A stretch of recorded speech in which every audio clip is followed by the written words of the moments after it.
João 3. Jesus fala do novo nascimento a Nicodemos. Havia entre os fariseus um homem chamado Nicodemos, autoridade entre os judeus. Ele foi encontrar-se de noite com Jesus e disse-lhe: Rabi, sabemos que és mestre vindo de Deus, pois ninguém pode fazer os sinais que tu fazes se Deus não estiver com ele. Jesus lhe respondeu: em verdade te digo que ninguém pode ver o reino de Deus se não nascer de novo. Então lhe perguntou Nicodemos: como um homem velho pode nascer? Poderá entrar no ventre de sua mãe e nascer pela segunda vez? Jesus respondeu: em verdade te digo que se alguém não nascer da água e do Espírito, não pode entrar no reino de Deus. O que é nascido da carne é carne, e o que é nascido do Espírito é Espírito. Não te admires de eu te dizer: necessário vos é nascer de novo. O vento sopra onde quer, e ouves o seu som, mas não sabes de onde vem nem para onde vai. Assim é todo o que é nascido do Espírito. Perguntou-lhe Nicodemos: como pode ser isso? Jesus lhe respondeu: tu és mestre em Israel e não entendes essas coisas? Em verdade te digo que nós dizemos o que conhecemos e testemunhamos o que vimos.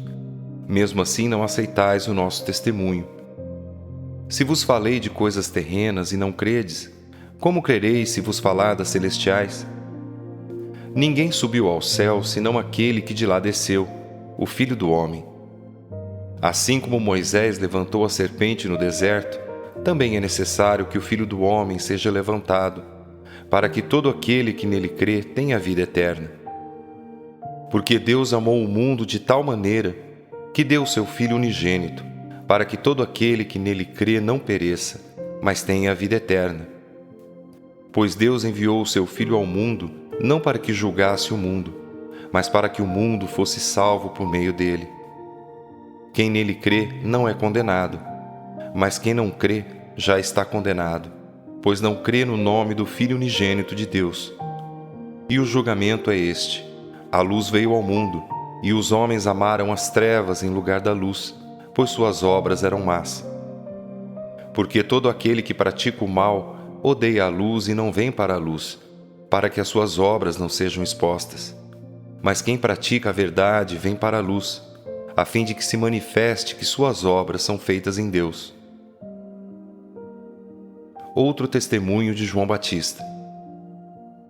Depois disso, Jesus foi com seus discípulos para a terra da Judéia, onde ficou com eles por algum tempo, e ali batizava.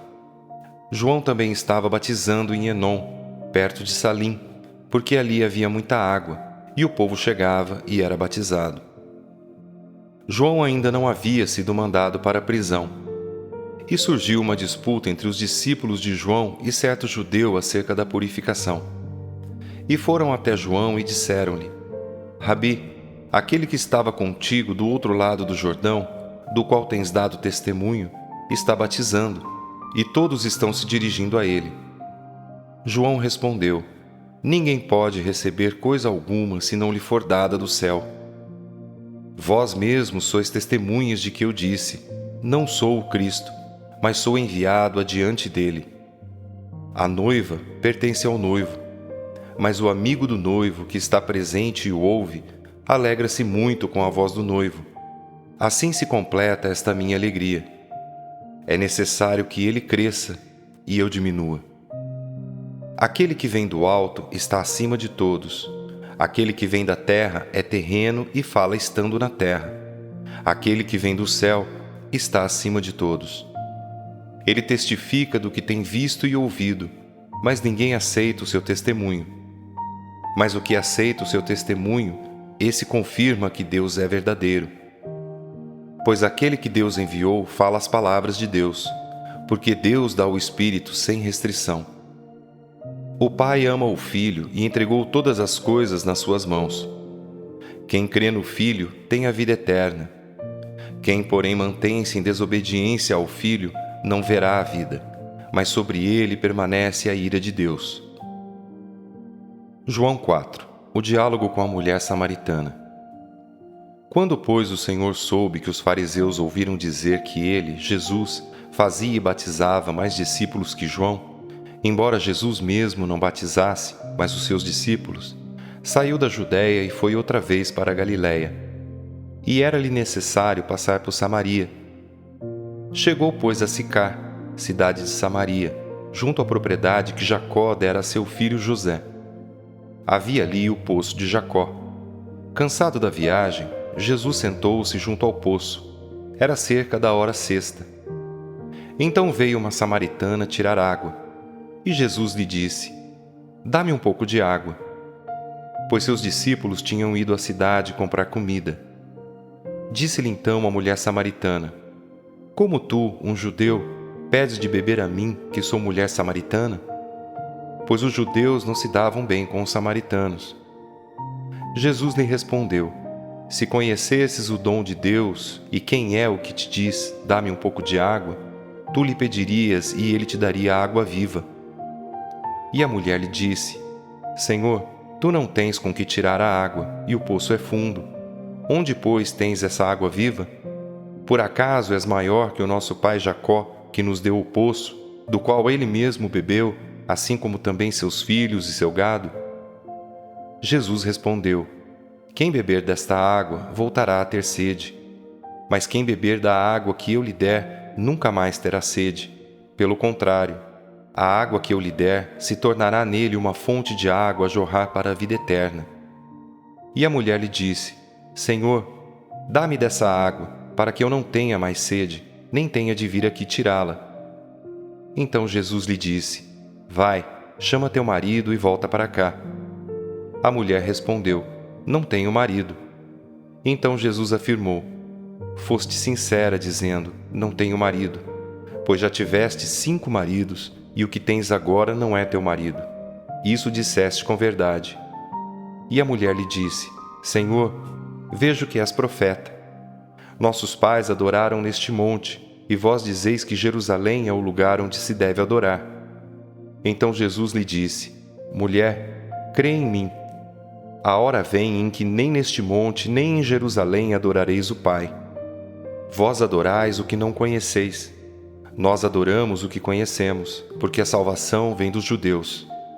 Mas virá a hora, e de fato já chegou, em que os verdadeiros adoradores adorarão o Pai no Espírito e em verdade, porque são esses os adoradores que o Pai procura.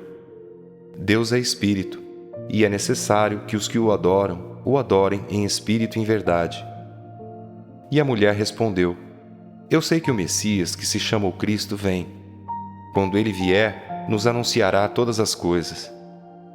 E Jesus lhe disse: Sou eu, o que está falando contigo. Então os seus discípulos chegaram e se admiraram de ele estar falando com uma mulher. Todavia, nenhum deles lhe perguntou: O que queres? Ou por que falas com ela? Então a mulher deixou ali seu cântaro, foi à cidade e disse ao povo: Vinde, vede um homem que me disse tudo o que tenho feito. Será ele o Cristo? Saíram, pois, da cidade e foram ao encontro dele. A colheita e os trabalhadores. Enquanto isso, seus discípulos lhe pediram: Rabi, come. Ele, porém, respondeu: Tenho uma comida para comer que não conheceis. Então os discípulos diziam uns aos outros: Acaso alguém lhe trouxe o que comer? Disse-lhes Jesus: A minha comida é fazer a vontade daquele que me enviou e completar a sua obra. Não dizeis vós faltarem ainda 4 meses para a colheita? Mas eu vos digo: levantai os olhos e vede os campos já prontos para a colheita. Quem colhe já recebe recompensa e ajunta fruto para a vida eterna, para que se alegrem juntos o que semeia e o que colhe. Assim, o ditado é verdadeiro: um é o que semeia, e outro o que colhe. Eu vos enviei para colher onde não trabalhastes. Outros trabalharam, e vós recebestes o trabalho deles. E muitos samaritanos daquela cidade creram nele, por causa da palavra da mulher que testemunhava: Ele me disse tudo quanto tenho feito. Então os samaritanos foram até ele e pediram-lhe que ficasse, e ele ficou ali 2 dias. E muitos outros creram por causa da sua palavra. E diziam à mulher: já não é pela tua palavra que cremos, pois agora nós mesmos temos ouvido e sabemos que este é verdadeiramente o Salvador do mundo. A cura do filho de um oficial. Passados 2 dias, ele partiu dali para a Galiléia, porque Jesus mesmo havia declarado que um profeta não recebe honras em sua própria terra. Logo que chegou a Galiléia, os galileus o receberam, porque tinham visto todas as coisas que fizeram em Jerusalém, por ocasião da festa da Páscoa, pois também eles tinham ido à festa. E foi novamente para Caná da Galiléia, onde havia transformado água em vinho. Havia ali um oficial do rei, e o seu filho estava doente em Cafarnaum. Quando ele soube que Jesus viera da Judéia para a Galiléia, dirigiu-se a ele e rogou-lhe que fosse e curasse seu filho, que estava à beira da morte. Então Jesus lhe disse: Se não contemplardes sinais e prodígios, jamais crereis. E o oficial suplicou-lhe: Senhor, vá antes que meu filho morra. Jesus lhe respondeu: Vai, o teu filho viverá. O homem creu na palavra que Jesus lhe dissera e partiu. Enquanto se dirigia para casa, seus servos foram ao encontro dele e lhe disseram que seu filho estava vivo. E ele lhes perguntou a que hora ele havia melhorado, ao que lhe responderam: A febre o deixou ontem, à hora 7ª. O pai reconheceu que naquela mesma hora Jesus lhe afirmara: O teu filho viverá. E ele creu com toda a sua família. Este foi o segundo sinal que Jesus fez ao voltar da Judéia para a Galiléia.